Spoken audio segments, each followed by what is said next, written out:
Nick, what's an interquartile? What's a quartile? Between the median and Between the median and 25 or whatever? Do you reckon that cuts it for the Oxford Dictionary? So maybe let's refine that a little bit. What do you reckon?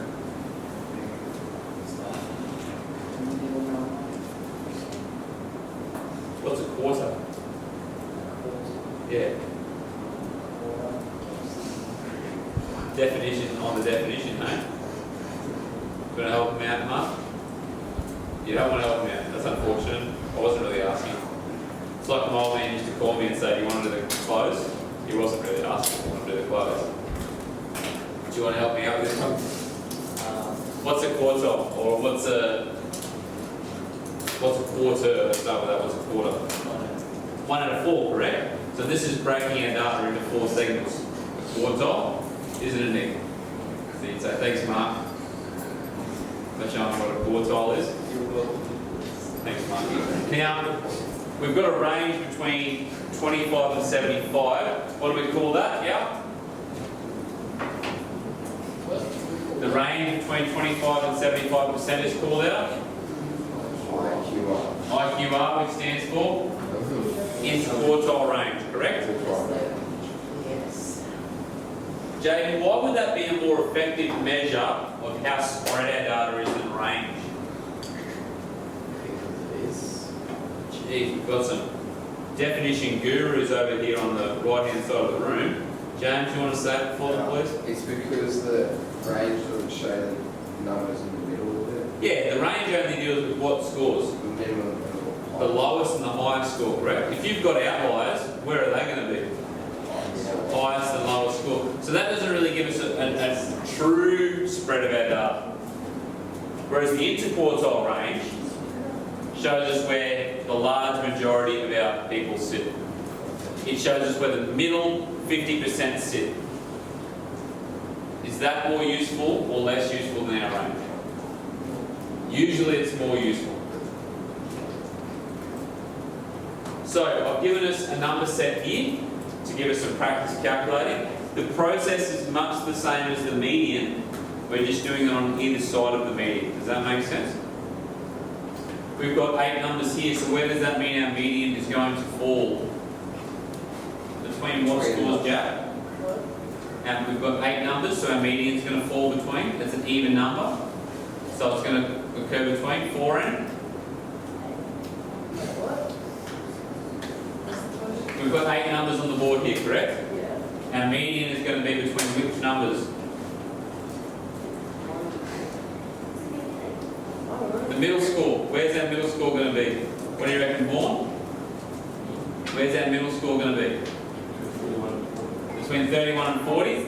Our 4th number and our 5th number. Providing what do we have to do before that normally? 31 plus 40 divided by 2. So we're going to do 31 plus 40 divided by 2. So we get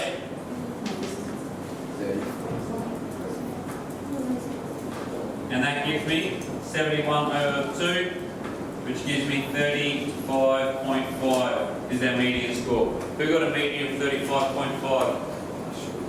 Very good. So we're pretty handy at calculating our median. Now I've got to ask you a really good question before. What number should we start from when we're trying to find out our Q1 and our Q3 because we had our median between 2 numbers? It makes sense when we look at it like that, we put the dotted lines, that looks like it's been quarter, doesn't it?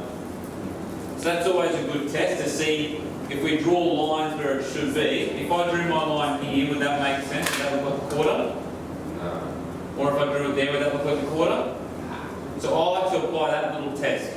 It should look like a quarter of my data sits in each of those boxes. Does it look like that? Yes. So my Q1 is going to occur between which scores here? 28 and 30, which is my second and my third score. Does that make sense when you've got 8 numbers? Yeah.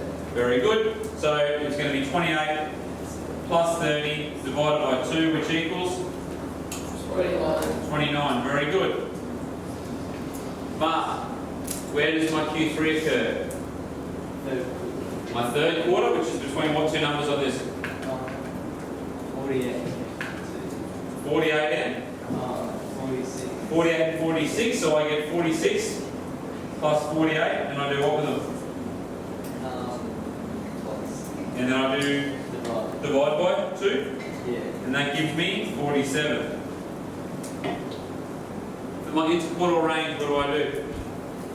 Georgia, what do you reckon for my interquartile range?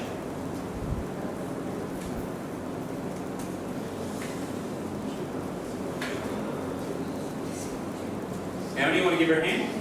Take the Q3, So Q3 Q1. minus Q1, Yeah. which gives me 47 minus 29, which gives me an interquartile range of net 18. This is good. So that tells me that 50% of my data lies amongst 18 scores. That tells me how spread apart my data is, correct?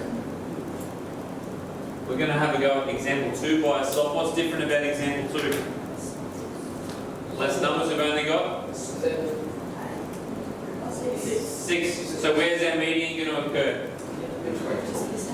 It's going to occur between our third and our fourth number. I'll let you figure out where the rest go. Off we go. Let's go, Mark.